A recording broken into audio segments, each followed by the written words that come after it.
कावडपुरा इथं विविध विकास कामांचे उद्घाटन माजी राज्यमंत्री अर्जुनराव खोतकर यांच्या हस्ते संपन्न।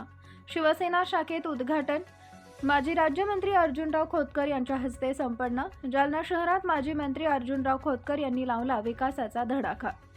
जालना शहरातील कावडपुरा इथं विविध विकास कामांचे उद्घाटन माजी राज्यमंत्री अर्जुनराव खोतकर यांच्या हस्ते संपन्न झाले। यावेळी माजी मंत्री खोतकर म्हणाले की महिला बँक ते परदेशी यांच्या घरापर्यंत सिमेंट रोडसाठी 10 लाख रुपये निधी दिला, अंडरग्राउंड नालीसाठी 5 लाख रुपये दिले, डॉक्टर संधाणी यांच्या घरापासून राजू स्वरा यांच्या घरापर्यंत सिमेंट रोड आणि अंडरग्राउंड नाली 15 लाख रुपये निधी दिला, असं विविध भागांमध्ये निधी उपलब्ध करून दिलाय। कावडपुरा भागामध्ये मंदिरसाठी निधी देता येईल, अजून एखादं काम असेल तर सांगा, तेही देऊ शकतो, असं आवाहन कार्यकर्त्यांना केलंय। आज दिनांक 2 ऑगस्ट रोजी दुपारी 1 वाजेच्या दरम्यान कावडपुरा इथं माजी राज्यमंत्री अर्जुनराव खोतकर यांच्या हस्ते उद्घाटन पार पडले। यावेळी कावडपुरा इथं शिवसेना शाखा स्थापन करण्यात आली आहे। या शाखेचं कार्यकर्त्यांनी स्वागत केलं। माजी मंत्री अर्जुनराव खोतकर यांनी गेल्या 1 महिन्यापासून विकासाचा धडाका लावला असून आता विरोधकांच्या भोवऱ्यात चांगले उंचावलेत।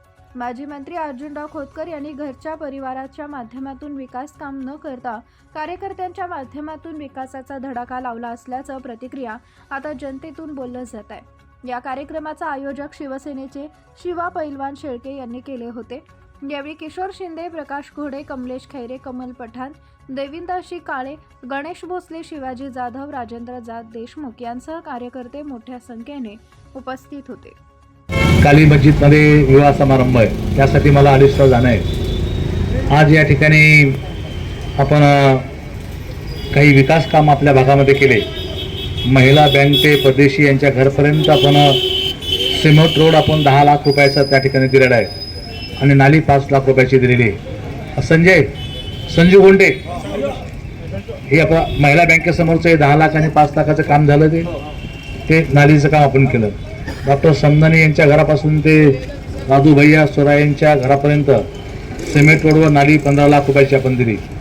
बोरे यांच्या घरापासून ते पूजावासपर्यंत सिमेंट रोड आपण 5 लाख रुपयाचा दिला।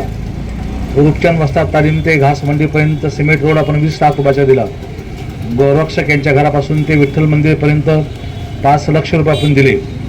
आडेकर यांच्या घरापासून ते दवा मार्केटपर्यंत 10 लाख रुपये दिले। अजून काही काम आहे का शिवा पैलवान? एखादा काम असेल तर सांगा, मी आज घेऊ शकतो। एखादा संजय एखादं काम आहे का पुन्हा करायसारखं? नाही ना? जगू पैलवान इथं काय मंदिरचं आहे का? तर मंदिर आपल्याला करता येईल। तिथं सभा मंडप करायचं, काय करायचं? गल्लीचं काम बरोबर झालेलं नाही आहे। हे काम माझं काय म्हणणं आहे, तिथं मंदिर थोडं रुपयाचं, तिथं समाज मंदिर चला पाहिजे का? फक्त आम्हाला हे काम देऊन टाकायचं। प्रत्येकाला त्रास आहे, पाणी चेंबरमध्ये जात नाही। मग याला काय करणार आहे? चेंबरवरील झाले आणि रस्ता खणला। बट तुमची मर्जी, तुम्ही सांगा मला एक काम, ते काम मी घेऊन टाकेन। माझं एक एवढीच विनंती आहे, प्रत्येकाला त्रास लागला, प्रत्येकाला दारदार पांढरा दिवसभर आपला मगर लिहून घ्या। चेंबरवरील झाले आणि रोड खणला। शिवपालांच्या नावावर ते काम लिहून घ्या आपल्या या गल्लीचं, ते काम करून देईल। आता विषय असा आहे की आज तुम्हाला या विकास कामाच्या बरोबर आपण जे उद्घाटन करणार आहोत, त्या उद्घाटनाच्या शाखा उद्घाटन जे आपण करणार आहोत, त्या शाखेच्या सर्व सन्मान्य सदस्याला मनापासून शुभेच्छा। दुसरी